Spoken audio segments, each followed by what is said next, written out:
cherche un gars qui ne se prend pas au sérieux. Cube Radio. En direct à LCN. C'est le moment d'aller retrouver notre collègue Mario Dumont. Bonsoir, Mario. Bonsoir. Fin de la session parlementaire aujourd'hui à Québec. Bon, ça a été une courte session.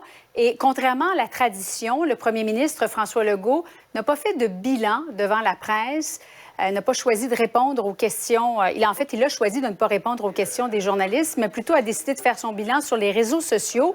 Avec 90 députés, Mario, est-ce que c'est acceptable? Bon, est-ce que c'est acceptable? Son explication tient jusqu'à un certain point la route. D'abord, ce qu'il a fait de ses réseaux sociaux, c'est de l'autopromotion. C'est pas un bilan au sens d'un bilan de répondre aux questions. Il n'y a pas tort. C'est vrai que c'est une courte session de 9 journées, mais qu'on comprend qu'il n'y a pas un énorme bilan à faire. Maintenant, on va se dire la vérité. Si on accepte le fait qu'il n'y a pas fait de conférence de presse, on va au moins se dire la vraie raison. C'est l'affaire Fitzgibbon. C'est juste ça qui le fatigue. Puis il se disait, je vais avoir à commenter ça. C'est ça la véritable raison.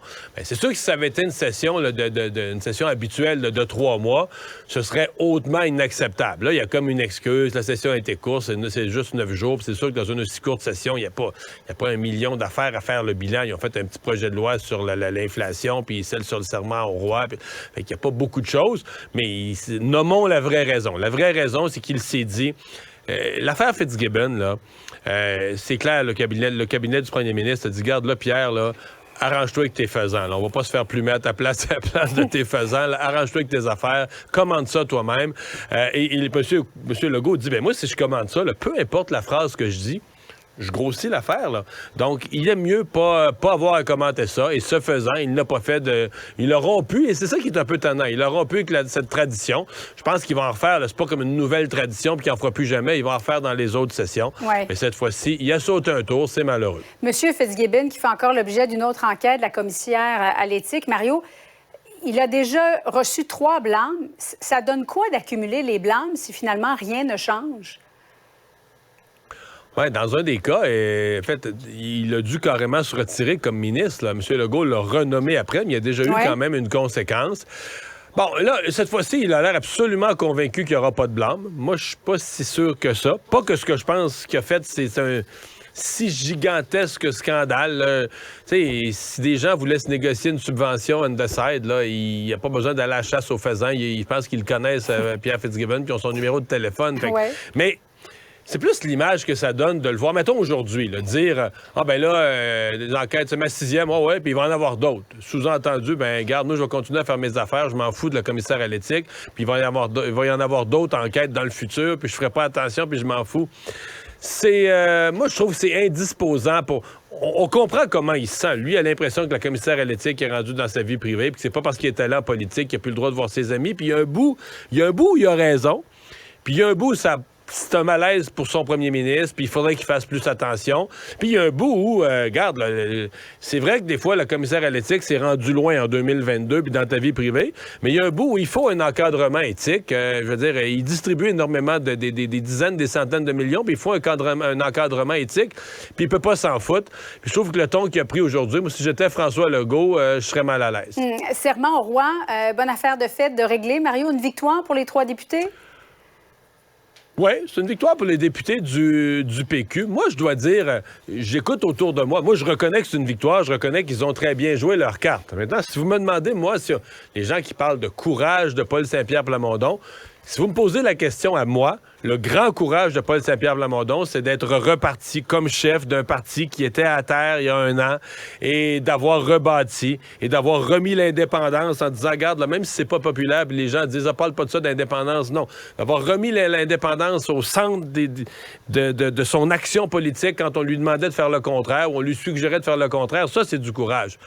Le serment au roi, tous les députés, tous les partis étaient d'accord. Là. Donc, ils ont peut-être forcé le jeu, c'est peut-être fait un petit peu plus vite à cause d'eux. Mais est-ce qu'il y a eu tel courage à faire quelque chose que les autres partis, tes adversaires politiques, même les libéraux là, qui sont plus fédéralistes, étaient d'accord. Tout le monde était d'accord.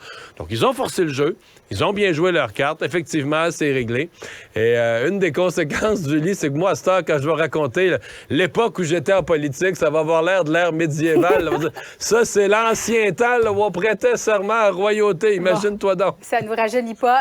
Cette aide pouvant aller jusqu'à 2 000 $, Mario, aux aînés. Mais attention, Il faut être âgé de 70 ans et plus, avoir un revenu moindre de 25 000 $. Ça a été décrié pour ceux qui sont âgés entre 65 et 69 ans. Il y en a plusieurs qui crient à l'injustice. Est-ce que le gouvernement Legault a fait preuve de discrimination, selon toi? C'est pas de la discrimination, mais dès que tu fixes un âge, tu inclus des gens, tu en exclus d'autres. La question, c'est plus le pourquoi.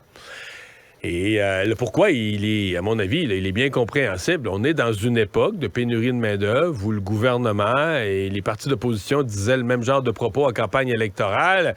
Il faut trouver des incitatifs, des mécanismes, les règles de la régie des rentes, etc. L'imposition, certains ont même dit qu'on devrait désimposer en partie les revenus pour amener sur le marché du travail les 65 à 69 ans.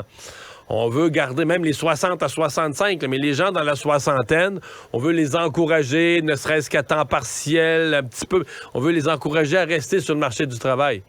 Alors, c'est bien évident qu'un crédit d'impôt qui leur donne plus d'argent comme ça automatiquement, ça a l'effet inverse. Donc, parce que c'était prévisible que ça allait faire des insatisfaits et des malheureux. Mais tu sais, le gouvernement, oui, il y a un objectif d'aider financièrement. Les personnes âgées là, sont les plus victimes de l'inflation. De tous les groupes, là, c'est les plus frappés par l'inflation. Donc, on a voulu les aider.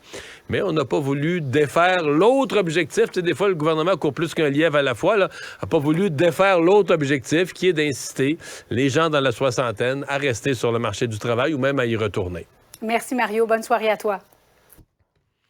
En voilà, c'est ce qui conclut notre